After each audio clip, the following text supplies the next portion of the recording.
Hare Krishna. Thank you all for joining today's session. Let us start with our Mangalacharan prayers. Om Ajnanatimirandasya Jnananjana Shalakaya Chakshurunmilitam Yena Tasmai Shri Gurave Namaha.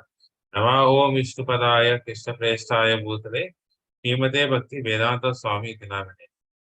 Namaste Saraswati Devi Gauravani Pracharine Nirvishesha Shunyavadi Paschata Deshatarine Pancha Kalpadarubhesya Kripasindubhe Evacha Patitanam Pavanebhyo Vaishnavebhyo Namo Namaha.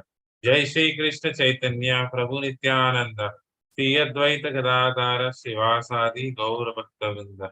Hare Krishna Krishna Krishna Hare Hare Hare Rama Rama Rama Hare. Just a quick recap. We have started second canto, chapter 1, the first step in God realization. We have completed 22 slokas. Just a small recap.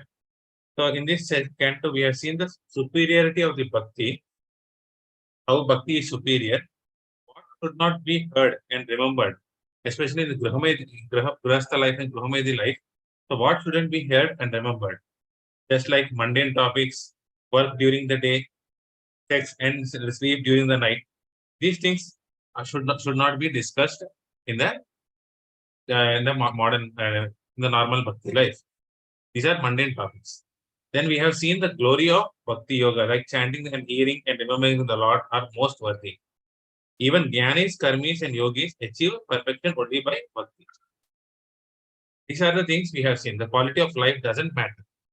And here Prabhupada mentions quality of life doesn't matter. Sorry, quantity of life doesn't matter, but the quality of life. What quality we are living it. Then we have seen the starting of the Ashtanga Yoga for attaining the liberation, where we have stopped it. The text 23, let me share.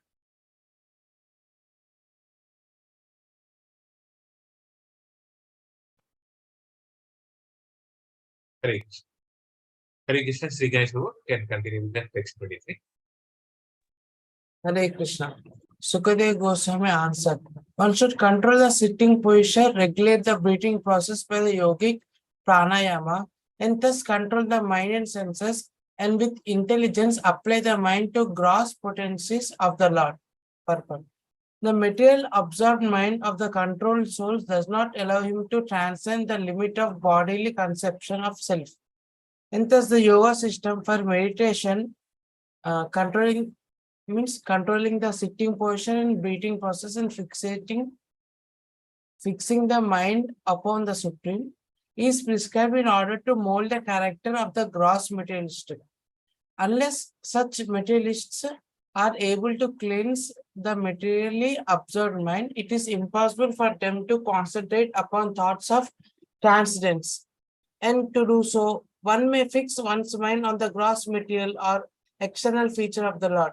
The different parts of the gigantic form of the Lord are described in the following verses.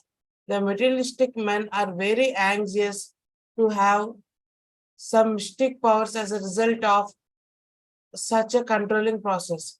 But the real purpose of yogic regulation is to eradicate the accumulated dirt like lust, anger, avarice, and all such material contaminations.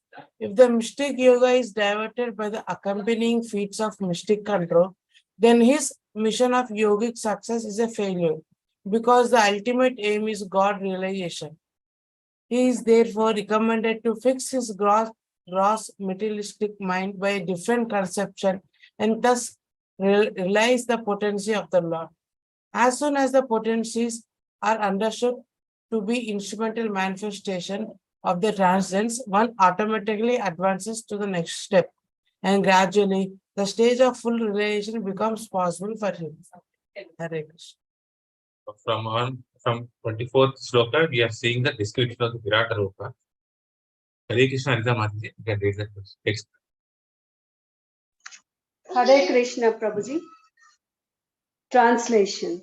This gigantic manifestation of the phenomenal materialistic world as a whole is the personal body of the absolute truth, wherein the universal resultant past, present, and future of material time is experienced. Purport. Anything either material or spiritual is but an expansion of the energy of the Supreme Personality of Godhead. And as stated in the Bhagavad Gita 13.13, the omnipotent Lord has his transcendental eyes, heads, and other bodily parts distributed everywhere. He can see, hear, touch, or manifest himself anywhere and everywhere. For he is present everywhere as the super soul of all infinitesimal souls. Although he has his particular abode in the absolute world, the relative world is also his phenomenal representation because it is nothing but an expansion of his transcendental energy. Although he is in his abode, his energy is distributed everywhere, just as the sun is localized as well as expanded everywhere. Since the rays of the sun, being non-different from the sun, are accepted as expansions of the sun disk. In the Vishnu Purana 1.22.52, it is said that as fire expands its rays and heat from one place, similarly, the Supreme Spirit, the personality of Godhead, expands himself by his manifold energy everywhere and anywhere. The phenomenal manifestation of the gigantic universe is only a part of his Virat body. Less intelligent men cannot conceive of the transcendental or spiritual form of the Lord, but they are astounded by his different energies. Just as the aborigines are struck with wonder by the manifestation of lightning, a gigantic mountain, or a hugely expanded banyan tree. The aborigines praise the strength of the tiger and the elephant because of their superior energy and strength. The asuras cannot recognize the existence of the Lord, although there are vivid descriptions of the Lord in the revealed scriptures. Although the Lord incarnates and exhibits his uncommon strength and energy, and although he is accepted as the Supreme Personality of Godhead by learned scholars and saints like Vyasadeva, Narada, Asita, and Devala in the past, and by Arjuna in the Bhagavad Gita, as also by the acharyas like Shankara, Ramanuja, Madhav, and Lord Sri Chaitanya in the modern age. The Asuras do not accept any evidential proof from the revealed scriptures, nor do they recognize the authority of the great acharyas. They want to see with their own eyes at once. Therefore, they can see the gigantic body of the Lord as Virat, which will answer their challenge. And since they are accustomed to paying homage to superior material strength, like that of the tiger, elephant, and lightning, they can offer respect to the Virat Rupa. Lord Krishna, by the request of Arjuna, exhibited his Virat Rupa for the Asuras. A pure devotee of the Lord, being unaccustomed to the looking into such a mundane, gigantic form of the Lord, requires special vision for the purpose. The Lord therefore favored Arjuna with special vision for looking into his Virat Rupa, which is described in the 11th chapter of the Bhagavad Gita. This Virat Rupa of the Lord was especially manifested. Hare Krishna, Mahan, you are on mute.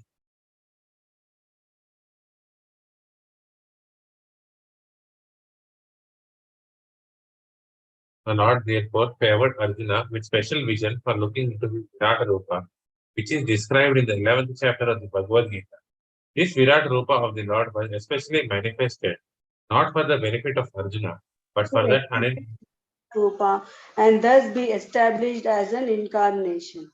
The Virat Rupa manifestation of the Lord is simultaneously a challenge to the atheists and favor for the Asuras, who can think of the Lord as Virat and thus gradually cleanse the dirty things from their hearts in order to become qualified to actually see the transcendental form of the Lord in the near future. This is a favor of all merciful Lord to the atheists and the gross materialists. Hare Krishna. text 25. Hare Krishna, Praveen, text 20. Hare Krishna, Prabhuji. Okay, the gigantic universal form of the personality of Godhead within the body of the universal cell, which is covered by safe folded material elements, is the subject for the Virat conception. Purport. Simultaneously, the Lord has multifarious Multifarious.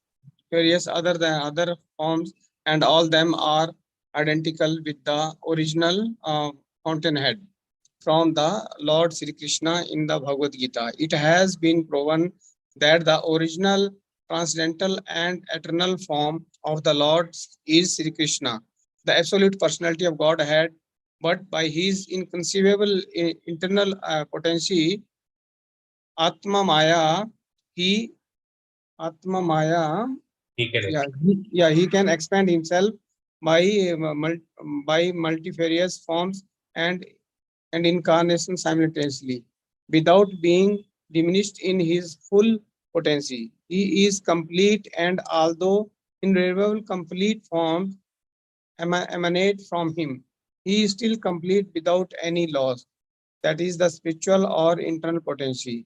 In the 11th chapter of the Bhagavad Gita, the personality of Godhead, Lord Krishna manifested his Virat Rupa just to convince the less intelligent class of men who cannot conceive of the Lord as appearing just like a human being, that he factually has the potency of his claim to be the supreme absolute person without any rival or superior. Materialistic men can think, although very imperfectly, of the huge universal space, comprehending an innumerable numbers of planets as big as the sun.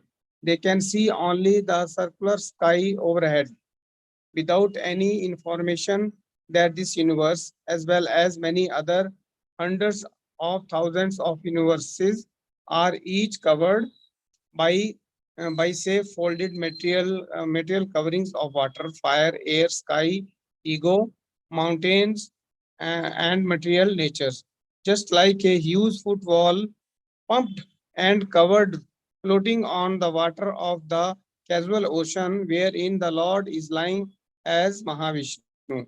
All the universes in seed are emanating from the breathing of the Mahavishnu, who is but part of a partial expansion of the Lord, and all the universes presided over by the Brahmans vanish when the Mahavishnu withdraws his great breath. In this way, the material worlds are being created and vanished by the supreme will of the Lord. The uh, poor foolish materialist can just imagine how ignorantly he puts forward an insignificant creature to become his rival incarnation. Shall I read, Prabhuji? Yeah, continue. Simply on the allegation of dying man, the Virat Rupa was particularly exhibited by the Lord just to give lesson to such foolish men, so that one can accept a person as the incarnation of Godhead only if such a person is able to exhibit such a Virat Rupa as Lord Krishna did. The materialistic person may concentrate his mind upon the Virat or gigantic form of the Lord in his own interest and as recommended by Sukadeva Goswami, but he must be on his guard not to be misled by pretenders who claims to be the identical person as Lord Krishna, but are not able to act like him or exhibit the Virat Rupa, comprehending the whole of the universe. Hare Krishna, Prabhuji. X26. Hare Krishna Swapnamani. Hare Krishna Prabhuji. Yeah, text 26. Persons who have realized it has that the planets known as Patala constitute the bottoms of the feet of the universal Lord, and the heels and the toes are the Rasatala planets.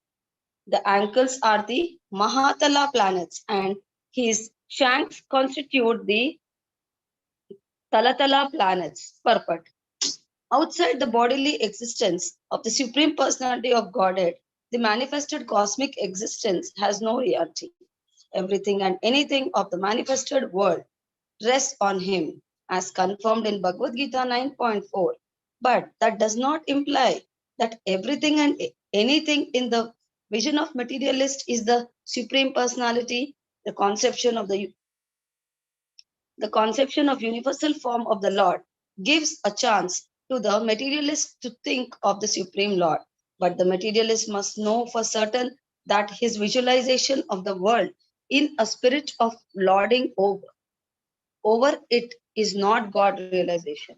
The materialistic view of the exploitation of the material resources is occasioned by the illusion of the external energy of the Lord. And as such, if anyone wants to realize the supreme truth of conceiving of the universal form of the Lord, he must cultivate the service attitude. Unless the service attitude is revived, the conception of Virat realization will have very little effect on the seer. The transcendental Lord, in any conception of his form, is never a part of a material creation. Krishna, you're on mute. In all circumstances and is never affected by the three material qualities. For everything, Hare Krishna, for everything material is contaminated. The Lord always exists by his internal energy. The universe is divided into 14 planetary systems. 7 planetary systems called Bhur, Bhuvar, Swar, Mahar, Janas, Tapas, and Satya are upward planetary systems, one above the other. There are also 7 planetary systems downward, known as Atala, Vitala, Sutala, Talatala, Mahatala, Rasatala, and Patala, gradually one below the other. In this verse, the description begins from the bottom because it is in the line of devotion that the Lord's bodily description should begin from his feet. Sukadeva Goswami is recognized devotee of the Lord, and he Correct, isn't it? Next, is exactly correct.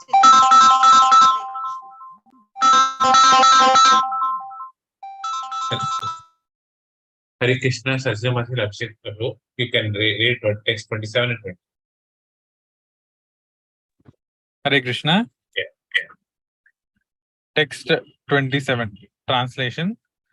The knees of the universal form are the planetary system of the name Sutala, and the 2 thighs are Vitala and Atala planetary systems. The hips are Mahitala, and outer space is the depression of his navel. Text 28. Translation. The chest of the original personality of the gigantic form in the luminary planetary system. His neck is the Mahar planets. His mouth is the Janus planets, and his forehead is the Tapas planetary system. The topmost planetary system is system known as Satyaloka. Is the head of he who has 1,000 heads. Purport. The effulgent luminary planets like the sun and the moon are situated almost in the mid-place of the universe, and as such, they are to be known as the chest of the original gigantic form of the Lord. And above the luminary planets, called also the heavenly planets of the universal directorate demigods, are the Mahar, Janus, and Tapas planetary systems. And above all the Satyaloka planetary systems, where the chief directors of the modes of material nature reside, namely Vishnu, Brahma, and Shiva. This Vishnu is known as the Kshirodakshaya Vishnu, and he acts as the super soul in every living being. There are innumerable universes floating on the causal ocean, and in each of them, the representation of the Virat form of the Lord is there along with innumerable suns, moons, heavenly demigods, Brahmas, Vishnus, and Sivas, all of them situated in one part of the inconceivable potency of Lord Krishna, as stated in Bhagavad Gita 10.42. Hare Krishna. Hare Krishna Saraswati. Text 29. Just a second, can she read in the next round? Okay. Hare Krishna Jagannath. Hare Krishna. Translation. These names are the demigods headed by Indra, the 10 directional sides of his era, and physical sound. The physical sound, his senses of hearing, his nostrils are the two Ashwini Kumaras, and material fragrance. The fragrance is his sense of smell. His mouth is the blazing fire. Purport. The description of the genetic form of the personality of Godhead made in 11th chapter of the Bhagavad Gita, further explained here in the Srimad Bhagavatam. The description of Bhagavad Gita 11.3 runs as follows. O Vishnu, I see you devotional. I see you devouring all people in your blazing mouth and covering all the universe by your immeasurable race. Scoring the world, you are manifest. In that way, Srimad Bhagavatam is the postgraduate study for the student of the Bhagavad Gita. Both of them are the sincere of Krishna, the absolute truth, and so they are interdependent. The conception of the Virat Purusha of the genetic form of the Supreme Lord is said to include all the dominating demigods as well as the dominated living beings. Even the minutest part of the living being is controlled by the empowered agency of the Lord.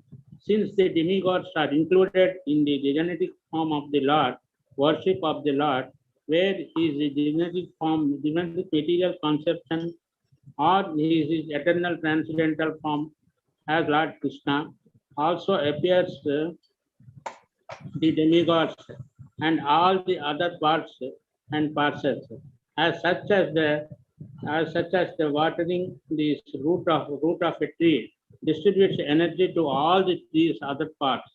Consequently, for the materialistic also, worship of the universal genetic form of the Lord leads one to the right path. One need to risk being misled by approaching many demigods for fulfillment of the different desires. The real entity is the Lord himself, and all the others are imaginary. For everything is included in him only. Hare Krishna. Saraswati Hare.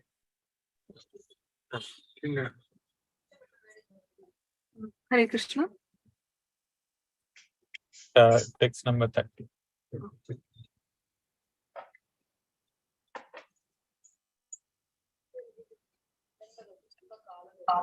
Text number 30. Translation. The sphere of outer space constitutes his eye pits, and the eyeball is the sun as the power of seeing. His eyelids are both the day and night, and in the movements of his eyebrows, Brahma and similar supreme personalities reside.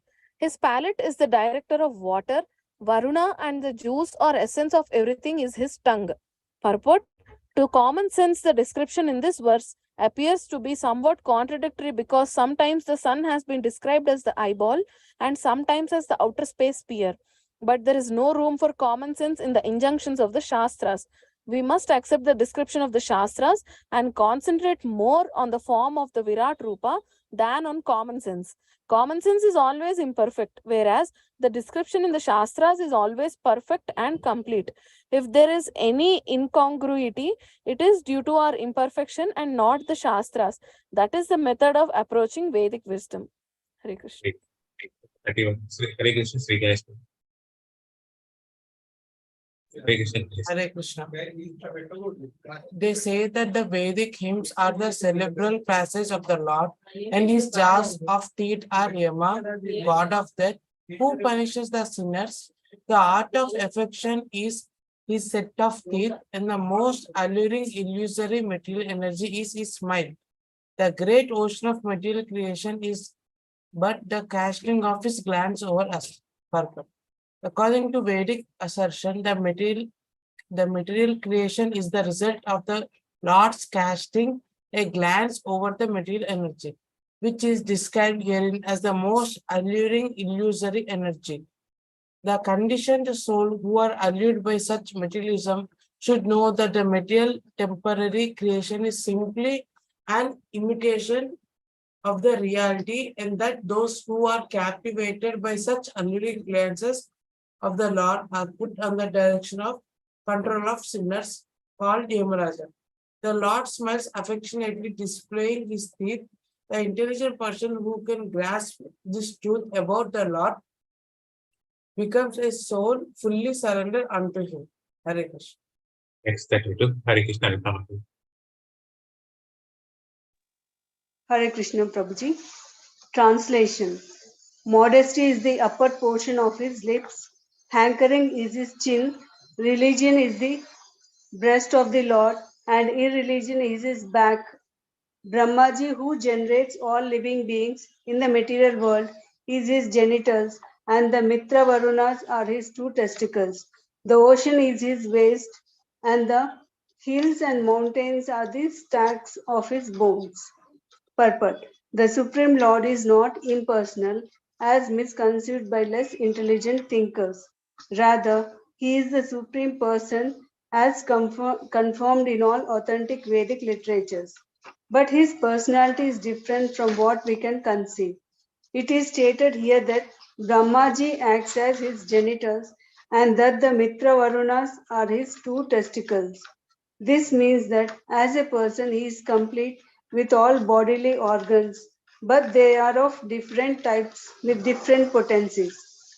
When the Lord is described as impersonal, therefore it should be understood that his personality is not exactly the type of personality found within our imperfect speculation. One can, however, worship the Lord even by seeing the hills and mountains or the ocean and the sky as different parts and parcels of the gigantic body of the Lord, the Virat Purusha. The Virat Rupa, as exhibited by Lord Krishna to Arjuna, is a challenge to the unbelievers. Hare Krishna. Next 33. Hare Krishna, Praveen Prabhu. Hare Krishna Prabhuji. The translation. O king, the rivers are the veins of the gigantic body. The trees are the hairs of his body, and the omnipotent air is his breath. The passing ages are his movements, and his activities are the reactions of the three modes of material nature. Purport. The personality of Godhead is not a dead stone, nor is he inactive, as is poorly taught by some schools. He moves with the progress of time, and therefore he knows all about the past and future. Along with his present activities, there is nothing unknown to him. The conditioned souls are driven by the reactions of the modes of the material nature, which are the activities of the Lord, as stated in the Bhagavad Gita 7.12. The modes of nature act under his direction only, and as such, no material functions are blind or automatic. The power behind the activity is the supervision of the Lord, and thus the Lord is never inactive, as is wrongly conceived. The Vedas say that the Supreme Lord has nothing to do personally, as is always the case with superiors. But everything is done by his direction, as it is said, not a blade of grass moves without his sanction. In the Brahma Samhita 5.48, it is said that all the universes and the heads of them the Brahmas exist only for the duration of his breathing period. The same is confirmed here. The air on which the universes and the planets within the universes exist is nothing but a bit of the breath of the unchallengeable Virat Purusha. So even by studying the rivers, trees, air, and passing ages, one can conceive of the personality of Godhead without being misled by the formless conception of the Lord. In the Bhagavad Gita 12.5, it is stated that those who are much inclined to the formless conception of the Supreme Truth are more troubled than those who can intelligently conceive of the personal form. Hare Krishna Prabhuji. Text 34, 35, 36. Swapnamati, you can take it. Hare Krishna Prabhuji. Translation. O best amongst the Kurus, the clouds which carry water are the hairs on his head. The terminations of days and nights are his dress, and the supreme cause of the material creation is his intelligence. His mind is in the moon, the reservoir of all changes. Text 35, translation. The principle of matter, Mahatattva, is the consciousness of the omnipresent Lord, as asserted by the experts, and the Rudradeva is his ego. The horse, mule, camel, and the elephants are his names, and the wild animals and all quadrupeds are situated in the belt zone of the Lord. Text 36. Varieties of birds are indications of his masterful artistic sense. Manu, the father of mankind, is the emblem of his standard intelligence, and humanity is his residence. The celestial species of human beings like the Gandharvas, Vidyadharas, Karanas, and angels all represent his musical rhythm, and the demonic soldiers are representations of his wonderful purpose.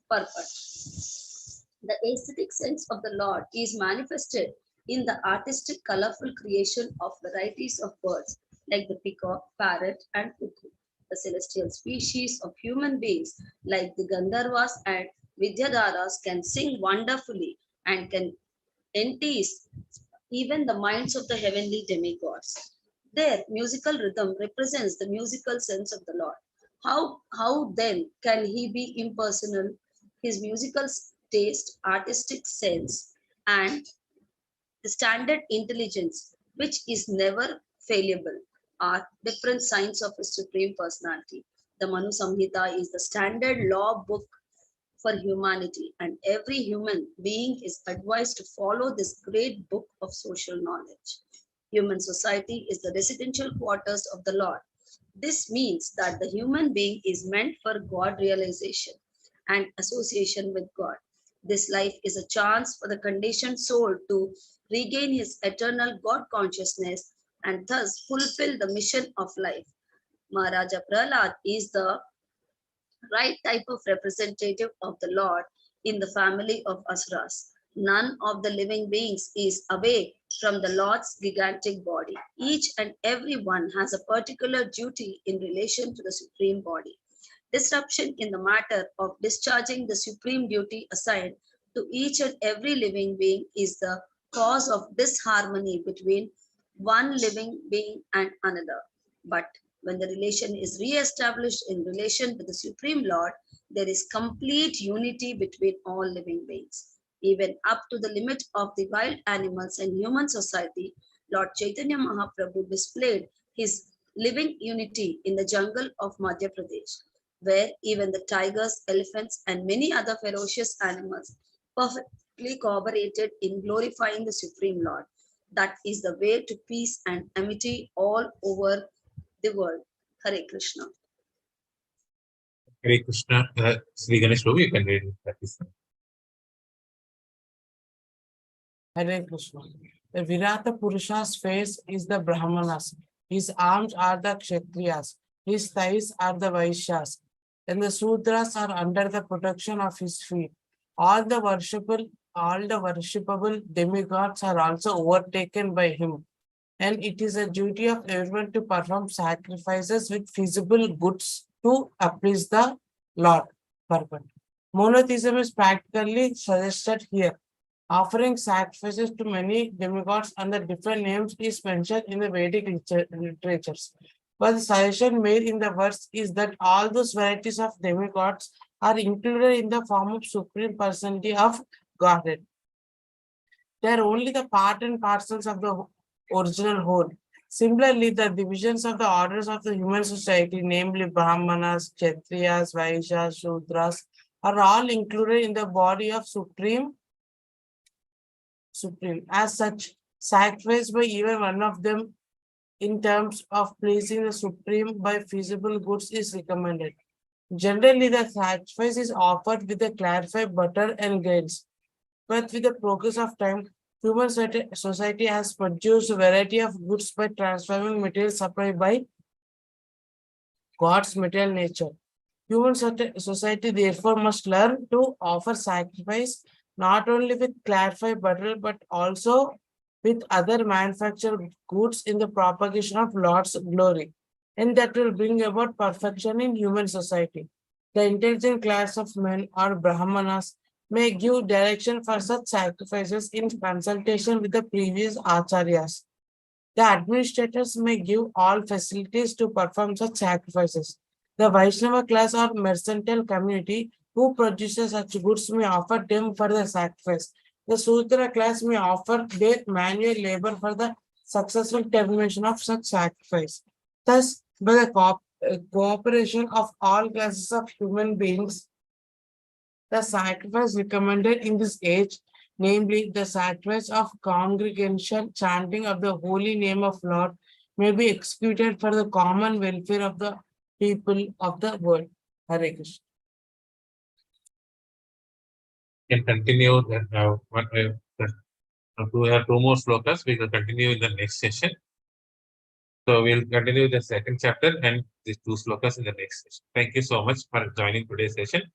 So we'll meet again on Tuesday at the same time 7:30. Thank you all. Vancha kalpatarubhyasya kripa sindhubhyev cha patitanam pavanebhyo vaishnavebhyo namo namah. Ananta koti Vaishnava Vrinda ki jai. Transcendental book Srimad Bhagavatam ki jai. Srila Prabhupada ki jai. Jai. Thank you. Prabhuji, when is Hare next Krishna, class? Prabhuji, Dandatam. Hare Krishna. I hear some question. Prabhuji, when is next class? It will be on Tuesday. Next Tuesday we have Jagannath Radhayatra na, Prabhuji. Yes, Prabhuji. Okay, okay. Then we have the next class on Thursday. If possible, if you are available, we'll continue on Wednesday. Okay, please. Is it okay for all of you? Okay. Yes, Prabhuji. And Yes. then we can continue on Wednesday and Thursday next week. Okay, thank you so much. Thank you, Ganesh Prabhu, for reminding me. Thank you.